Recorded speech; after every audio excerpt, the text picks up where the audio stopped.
ভগবান শ্রীকৃষ্ণের উল্লেখযোগ্য বাণীগুলো শুনুন।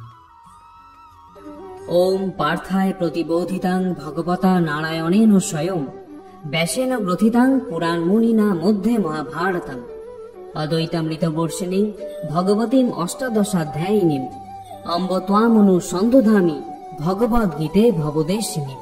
শ্রীমদ্ ভগবদ গীতা পাঠ করলে জীবনের সব থেকে মূল্যবান শিক্ষা যেটা আমরা পাই তা হলো আমরা সবাই হলাম আত্মা।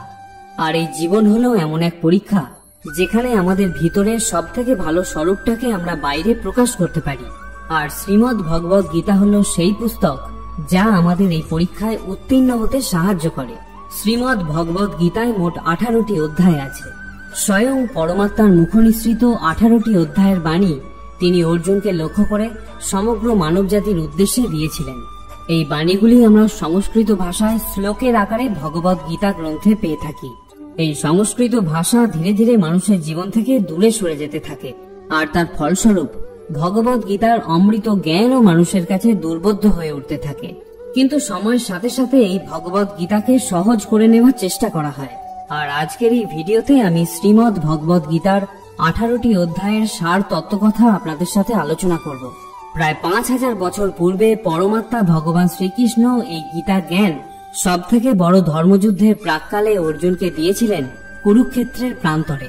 5000 বছর পূর্বেও এই গীতার জ্ঞান যেরকম প্রাসঙ্গিক ছিল, আজ এই বর্তমান যুগেও সেই গীতার জ্ঞান সমানভাবে প্রাসঙ্গিক এবং আলোচনাযোগ্য। মহাভারতের সময়কাল এমন ছিল যখন ধর্মকে বারবার উল্লঙ্ঘন করা হচ্ছিল। পরমাত্মার ভয় মানুষের মধ্যে থেকে চলে গিয়েছিল। তাই ধর্মকে রক্ষা করার জন্য এবং ধর্মকে পুনরায় স্থাপন করার জন্য পরমাত্মা ভগবান শ্রীকৃষ্ণ অর্জুনকে লক্ষ্য করে সমগ্র মানব জাতির উদ্দেশ্যে এই গীতা জ্ঞান প্রদান করেন। তিনি বলেছিলেন, ধর্ম সংস্থাপনার্থায় সম্ভবামি যুগে যুগে, অর্থাৎ ধর্মকে সংস্থাপন করার উদ্দেশ্যে আমি বারবার এই ধরাধামে অবতীর্ণ হয়ে থাকি। শ্রীমদ্ ভগবদ গীতায় ভগবান শ্রীকৃষ্ণ অর্জুনকে বলেন, হে অর্জুন, আমার দ্বারাই এই জগতের সৃষ্টি হয়েছে। সৃষ্টির পূর্বেও আমি ছিলাম, আবার সবকিছু ধ্বংস হয়ে যাওয়ার পরেও আমিই থাকব। আমার মধ্যেই সবকিছু অবস্থান করে আছে, আবার আমিও সবকিছুর মধ্যেই অবস্থান করে আছি। তুমি যা কিছু দেখতে পাও, শুনতে পাও, স্বাদ গ্রহণ করতে পারো, স্পর্শ করতে পারো, সে সবই তো আমি। এই নদী, পাহাড়, চন্দ্র, সূর্য, গ্রহ, নক্ষত্র সবই আমি সৃষ্টি করেছি। আমি ভগবান এবং রাক্ষস দুই সৃষ্টি করেছি। আমি ভালো সৃষ্টি করেছি, আবার আমি খারাপও সৃষ্টি করেছি। হে অর্জুন, আমি জলের রস, চন্দ্র সূর্যের জ্যোতি, 4 বেদের মধ্যে ওমকার, আকাশের শব্দ এবং মনুষ্যের মধ্যে পুরুষাকার রূপে বিরাজ করি। সর্বভূতের হৃদয়ের মধ্যে থাকা আত্মাও আমি। পরমাত্মা ভগবান শ্রীকৃষ্ণ বললেন, অজোহপি সন্ন ব্যয়াত্মা ভূতা নামীশ্বরোহ ভীষণ প্রকৃতিং সাম অধিষ্ঠায় সম্ভবামত্ত মায়া। যদিও আমি জন্মরহিত এবং আমার চিন্ময় দেহ অব্যয়, এবং যদিও আমি সর্বভূতের ঈশ্বর, তবুও আমার অন্তরঙ্গা শক্তিকে আশ্রয় করে আমি আমার আদি চিন্ময় রূপে যুগে যুগে অবতীর্ণ হই। যদা যদা হি ধর্মস্য গ্লানির্ভবতি ভারত অভ্যুত্থানম ধর্মস্য তদাত্মানং সৃজামহম। হে ভারত, যখনই ধর্মের অধঃপতন হয় এবং অধর্মের অভ্যুত্থান হয়, তখন আমি নিজেকে প্রকাশ করে এই ধরাধামে অবতীর্ণ হই। পরিত্রাণায় সাধুনাং বিনাশায় চ দুষ্কৃতম ধর্ম সংস্থাপনার্থায় সম্ভবামি যুগে যুগে। সাধুদের পরিত্রাণ করার জন্য এবং দুষ্কৃতকারীদের দমন করার জন্য এবং ধর্ম সংস্থাপন করার উদ্দেশ্যে এই ধরাধামে আমি যুগে যুগে অবতীর্ণ হই। এরপর পরমাত্মা ভগবান শ্রীকৃষ্ণ অর্জুনকে এক দিব্য জ্ঞানের কথা বলেন। তিনি বললেন, জন্ম কর্ম চ মে দিব্যমেবং য বেত্তি তত্ত্বত ত্যক্তা দেহং পুনর্জন্ম নৈতি মামেতি সোহর্জুন। হে অর্জুন, যিনি আমার এই প্রকার দিব্য জন্ম এবং কর্ম যথাযথভাবে জানেন, তাকে আর দেহত্যাগ করার পর পুনরায় জন্মগ্রহণ করতে হয় না। মৃত্যুর পর তিনি ভগবত ধামে আশ্রয় পান। যারা যেভাবে আমার প্রতি আত্মসমর্পণ করে, আমি তাদেরকে সেভাবেই পুরস্কৃত করে থাকি। হে পার্থ, সকলে সর্বতভাবে আমারই পথ অনুসরণ করে। যে যথা মাং প্রপদ্যন্তে তাংস্থৈব ভজামহম মম বর্তানুবর্তন্তে মনুষ্য পার্থ সর্বস্ব। কোনো কর্মই আমাকে প্রভাবিত করতে পারে না এবং আমিও কোনো কর্মফলের আকাঙ্ক্ষা করি না। আমার এই তত্ত্ব যিনি জানেন, তিনি কখনো সকাম কর্মের বন্ধনে আবদ্ধ হন না। হে অর্জুন, আমি সমস্ত জীবের হৃদয়ে থাকা পরমাত্মা। আমি সর্বভূতের আদি, মধ্য এবং অন্ত। আদিত্যদের মধ্যে আমি বিষ্ণু, জ্যোতিষ্কদের মধ্যে আমি সূর্য, মরুদ্দের মধ্যে আমি মরীচি এবং নক্ষত্রদের মধ্যে আমি চন্দ্র। সমস্ত বেদের মধ্যে আমি সামবেদ, সমস্ত দেবতাদের মধ্যে আমি ইন্দ্র, সমস্ত ইন্দ্রিয়ের মধ্যে আমি মন এবং সমস্ত প্রাণীদের মধ্যে আমি চেতনা। রুদ্রদের মধ্যে আমি শিব, যক্ষ ও রাক্ষসদের মধ্যে আমি কুবের, বসুদের মধ্যে আমি অগ্নি এবং সমস্ত পর্বতের মধ্যে আমি সুমেরু। হে পার্থ, পুরোহিতদের মধ্যে আমি প্রধান বৃহস্পতি, সেনাপতিদের মধ্যে আমি কার্তিক এবং জলাশয়ের মধ্যে আমি সাগর। মহর্ষিদের মধ্যে আমি ভৃগু, বাক্যসমূহের মধ্যে আমি ওমকার, যজ্ঞসমূহের মধ্যে আমি জপযজ্ঞ এবং স্থাবর বস্তুসমূহের মধ্যে আমি হিমালয়। সমস্ত বৃক্ষের মধ্যে আমি অশ্বত্থ, দেবর্ষীদের মধ্যে আমি নারদ, গন্ধর্বদের মধ্যে আমি চিত্ররথ এবং সিদ্ধদের মধ্যে আমি কপিল মুনি। সমস্ত অস্ত্রের মধ্যে আমি বজ্র, গাভীদের মধ্যে আমি কামধেনু, সন্তান উৎপাদনের কারণ আমি কামদেব এবং সর্পদের মধ্যে আমি বাসুকী। সমস্ত নাগদের মধ্যে আমি অনন্ত এবং জলচরদের মধ্যে আমি বরুণ। পিতৃদের মধ্যে আমি অর্জমা এবং দণ্ডদাতাদের মধ্যে আমি যৌন। দৈত্যদের মধ্যে আমি প্রহ্লাদ, বশীকারীদের মধ্যে আমি কাল, পশুদের মধ্যে আমি সিংহ এবং পক্ষীদের মধ্যে আমি গরুড়। সমস্ত হরণকারীদের মধ্যে আমি সর্বগ্রাসী মৃত্যু, ভাবিকালের বস্তুসমূহের মধ্যে আমি উদ্ভব, নারীদের মধ্যে আমি কীর্তি, শ্রী, বাণী, স্মৃতি, মেধা, ধৃতি ও ক্ষমা। পরমাত্মা ভগবান শ্রীকৃষ্ণ অর্জুনকে তার দিব্য ভাবের সাথে এইভাবে পরিচয় করান। কর্তব্য কর্ম সম্পর্কে ভগবদ গীতার 2য় অধ্যায়ে বলা হয়েছে, কর্মণ্যে বাধিকারস্তে মা ফলেষু কদাচনা মা কর্মফল হেতুর্ভূমাতে সঙ্গহস্ত কর্মণি। স্বধর্ম বিহিত কর্মে তোমার অধিকার থাকলেও কর্মফলে তোমার কোনো অধিকার নেই। কখনো নিজেকে কর্মফলের হেতু বা কারণ বলে মনে করো না এবং কখনো স্বধর্ম আচরণ না করার প্রতিও আসক্ত থেকো না। ভগবান অর্জুনকে নিষ্কর্মা না হতে উপদেশ দিয়েছিলেন। তিনি তাকে বলেছিলেন কর্মফলের প্রতি আসক্ত না হয়ে তার কর্তব্য কর্ম করে যেতে, কারণ মানুষ যখন কর্মফলের প্রত্যাশা করে তখন সে কার্যকারণে জড়িত হয়ে জড়বন্ধনে আবদ্ধ হয়ে পড়ে, আর এভাবেই সে কর্মের ফলস্বরূপ সুখ বা দুঃখ ভোগ করে। ফলের প্রত্যাশা করে যে কর্ম করা হয় তা সত্য, রজ বা তম যে গুণের প্রভাবেই হোক না কেন তা সব সময়ের জন্যই অশুভ। ভগবান তাই অর্জুনকে বলেছিলেন নিরাসক্তভাবে তুমি কর্তব্য কর্ম পালন করে যুদ্ধ করো। অর্জুন বিষাদগ্রস্ত হয়ে পড়েছিলেন এবং তিনি যুদ্ধে যোগ দেবেন না বলেই সিদ্ধান্ত নিয়েছিলেন। অর্জুনের পক্ষে এই সিদ্ধান্ত ছিল কর্তব্য না করার প্রতি আসক্তি। ভগবান তাকে বোঝালেন কর্তব্য কর্ম সকলকেই করতে হয়, কিন্তু কোন রকমের ফলের প্রত্যাশা না করে নিরাসক্তভাবে সেই কর্ম করতে হয়।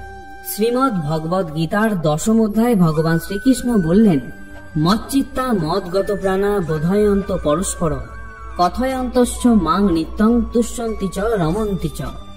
যাদের চিত্ত ও প্রাণ সম্পূর্ণরূপে আমাতে সমর্পিত তারা পরস্পরের মধ্যে আমার কথা সর্বদাই আলোচনা করে এবং আমার সম্বন্ধে পরস্পরকে বুঝিয়ে পরম সন্তোষ ও অপ্রাকৃত আনন্দ লাভ করে। হে পরম তপ অর্জুন, আমার দিব্য বিভূতি সমূহের অন্ত নেই।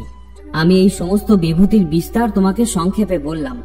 ঐশ্বর্যযুক্ত, শ্রীসম্পন্ন ও বল প্রভাবাদি দ্বারা আধিক্যযুক্ত যত বস্তু আছে সে সবই আমার তেজের অংশ বলে জানবে।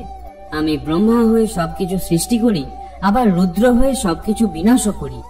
আমি এভাবেই সৃষ্টি ও ধ্বংস করতে থাকি যাতে মনুষ্যকুল এই জন্ম মৃত্যু চক্র থেকে মুক্ত হতে তৎপর হয় এবং আত্মা পুনরায় পরমাত্মায় অর্থাৎ আমাতে বিলীন হতে পারে।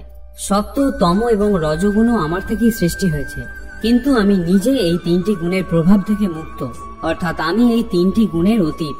এই 3 গুণের প্রভাবে এই জগতের সমস্ত প্রাণী মোহিত হয়ে আছে।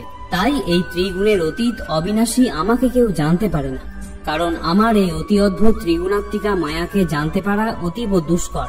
কিন্তু যারা ভক্তি সহকারে নিরন্তর আমার ভজনা করে তারা অদ্ভুত এই ত্রিগুণের মায়াকে অতিক্রম করতে সক্ষম হয়, অর্থাৎ সংসারের বন্ধন থেকে মুক্ত হয়।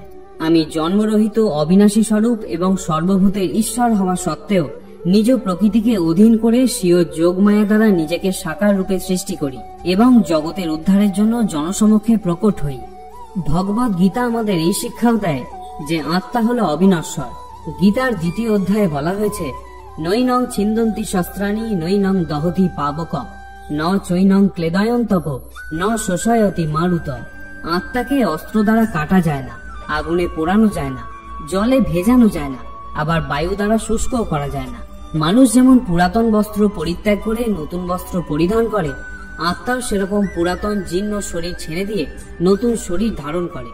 আত্মাকে পরমাত্মার সঙ্গে সবসময় থাকতে হলে বা বিলীন হতে হলে জীবনের পরীক্ষায় সবাইকে বসতেই হয়।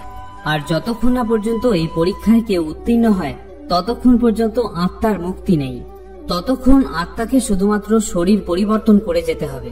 এই পরীক্ষার সময় নানা রকমের ভালো মন্দ অনুভূতি চক্রবুহে জীবাত্মাকে ফেলা হয়, যাতে জীব নিজেদের তামসিক ও রাজসিক গুণগুলি থেকে বেরিয়ে সাত্ত্বিক গুণে প্রবেশ করতে পারে। তামসিক গুণ মানুষের মধ্যে হীন ভাবনা সৃষ্টি করে, যা মানুষকে উদার ও ক্ষতিগ্রস্ত করে। আর রাজসিক গুণ মানুষের মধ্যে ঈর্ষা, লোভ, লালসা ইত্যাদি সৃষ্টি করে, যা নিজেকে এবং অন্য ব্যক্তিকেও ক্ষতিগ্রস্ত করে। এই পরীক্ষায় মানুষকে রাজসিক ও তামসিক গুণ থেকে বেরিয়ে সাত্ত্বিক গুণে প্রবেশ করতেই হবে। দান, ধ্যান, ক্ষমা, ভালোবাসা, প্রেম এগুলি সব সাত্ত্বিক গুণের মধ্যে পড়ে। পরীক্ষার সময় জীবাত্মাকে জীবনের 4টি স্তম্ভ ধর্ম, অর্থ, কাম ও মোক্ষ এই 4 জ্ঞান লাভ করে তবেই মুক্তি পেতে হয়। গীতায় বলা হয়েছে, মানুষের এই রক্ত মাংসের স্থূল শরীর ছাড়াও একটি সূক্ষ্ম শরীরও থাকে, এবং যতক্ষণ না আত্মার মুক্তি না হয় ততক্ষণ আত্মা এই সূক্ষ্ম শরীরকে ভর করে বেরিয়ে যায় এবং নতুন শরীর ধারণ করে।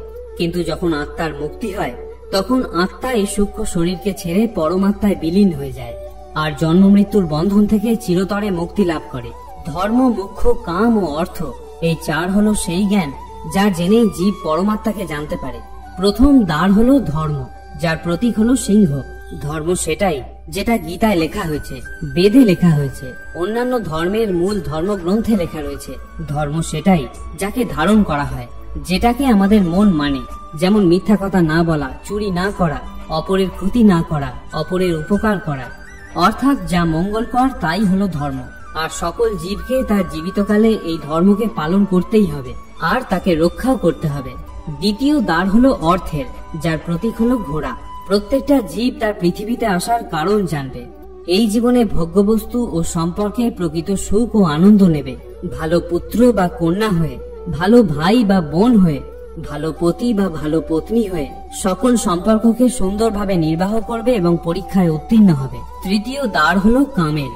ভগবত গীতায় আমাদের বলা হয়েছে, প্রতিটা মানুষের মধ্যেই কাম, ক্রোধ, লোভ, লালসা, মদ, মাৎসর্য এই 6টি রিপু থাকে, যেগুলি আমাদের নিজেদের জন্য বা অন্যদের জন্য হানিকারক হতে পারে। তাই এই ভাবনাগুলোকে মনুষ্যকে নিজেদের নিয়ন্ত্রণে রাখতে হবে, কারণ এই রিপুগুলির প্রভাবে করা কোনো একটি কাজ আমাদের সারা জীবনের দুঃখের কারণ হতে পারে, এবং এইভাবে কোনো জীবাত্মা এই রিপুগুলির উপর নিয়ন্ত্রণ রেখে এই পরীক্ষায় সফলভাবে উত্তীর্ণ হতে পারে। চতুর্থ দ্বার হলো মোক্ষের, যার প্রতীক হলো হাতি। এই পরীক্ষারূপী জীবনে প্রত্যেকটা মানুষ তার জীবনকালে বিভিন্ন রকম ইচ্ছা মনের মধ্যে রাখে। কিছু ইচ্ছা একই জীবনকালে সম্পন্ন হয়ে যায় আর কিছু অসম্পূর্ণ থেকে যায়, আর এই অসম্পূর্ণ ইচ্ছাকে পূরণ করার জন্য মনুষ্যকে আবার ফিরে আসতে হয়। ভগবত গীতা আমাদের শেখায়, আমাদের এই পৃথিবীতে ফিরে আসার মূল কারণই হলো আমাদের ইচ্ছা। যদি আমাদের মধ্যে কোনো অসম্পূর্ণ ইচ্ছা না থাকে তাহলে আমরা এই জন্ম মৃত্যুর চক্র থেকে মুক্ত হতে পারি। আমাদের ইচ্ছা আর কামনাই হলো আমাদের জীবনের সকল সুখ দুঃখের মূল। তাই মুক্তি পাওয়ার ইচ্ছায় যদি মনুষ্য পরমাত্মার জপ ধ্যানে নিজেকে নিমগ্ন রাখতে পারে তাহলে পরমেশ্বরের কৃপায় অচিরেই তার মুক্তি লাভ হয়। যতক্ষণ না মনুষ্য এই 4টি দ্বার অর্থাৎ অর্থ, ধর্ম, কাম ও মোক্ষকে জানতে না পারে ততক্ষণ সে মুক্তি লাভ করতে পারে না। শ্রীমদ্ ভগবত গীতাতেও ভগবান শ্রীকৃষ্ণ বলেন, মনুষ্য শুধুমাত্র তার মন দ্বারা বিচার করেও পরমেশ্বরকে লাভ করতে পারে। একে জ্ঞান যোগ বলে। যেরকম আদি শঙ্করাচার্য এই জ্ঞান যোগের পথে পরমেশ্বরকে লাভ করেছিলেন। জ্ঞান যোগ পথের মূল কথাই হলো এই জগৎ মিথ্যে, একমাত্র ব্রহ্মই সত্য। এই ভাব নিয়েই সাধক সাধনা করেন এবং অচিরেই পরমাত্মাকে লাভ করেন। শ্রী ভগবান আরো বলেন, মনুষ্য কেবলমাত্র শ্বাস প্রশ্বাসের ক্রিয়া, আসন, অভ্যাস, যোগ সাধনা ও তপস্যা দ্বারাও পরমাত্মাকে লাভ করতে পারে। একে রাজযোগ বলা হয়। লোকনাথ বাবা, তৈলঙ্গ স্বামী, দুর্গাপ্রসন্ন পরমহংসদেব প্রমুখ সাধকেরাও এই পথেই পরমাত্মাকে লাভ করেছিলেন। ভগবত গীতায় শ্রীকৃষ্ণ আরো বলেছেন, যদি কোনো ব্যক্তি ধ্যান নাও বোঝে, ধর্ম নাও বোঝে, যোগ নাও বোঝে, তাও যদি সে আমার শরণাপন্ন হয়, আমি অচিরেই তাকে সমস্ত পাপ থেকে মুক্ত করে দিই। পরমাত্মা বা ভগবানকে মনের ভক্তি দিয়ে প্রার্থনা করে লাভ করাকে ভক্তিযোগ বলা হয়। যেমন চৈতন্য মহাপ্রভু ভগবানকে পেয়েছিলেন। মীরাবাই ও রামভক্ত হনুমান হলো ভক্তিযোগের সব থেকে বড় উদাহরণ। ভগবান শ্রীকৃষ্ণ বলেন যে অন্যান্য মার্গের থেকে এই ভক্তিযোগের মার্গ হলো সব থেকে সহজ ও সাবলীল, আর এই পথে সহজে ঈশ্বর লাভ করা যায়। তো বন্ধুরা, ভিডিওটি কেমন লাগলো কমেন্ট করে জানাতে ভুলবেন না। আর যদি ভিডিওটি দেখে আপনাদের ভালো লেগে থাকে তাহলে এটি লাইক করতেও ভুলবেন না। ভগবত গীতা এবং শ্রীকৃষ্ণ সম্পর্কিত অন্যান্য ভিডিওগুলি দেখতে আমার চ্যানেলকে ভিজিট করুন। আশা করি ভিডিওগুলি দেখে আপনি উপকৃত ও সমৃদ্ধ হবেন। আবার দেখা হবে অন্য আরেকটি ভিডিওতে। ততক্ষণের জন্য ভালো থাকুন, সুস্থ থাকুন। ওম নমো ভগবতে বাসুদেবায়।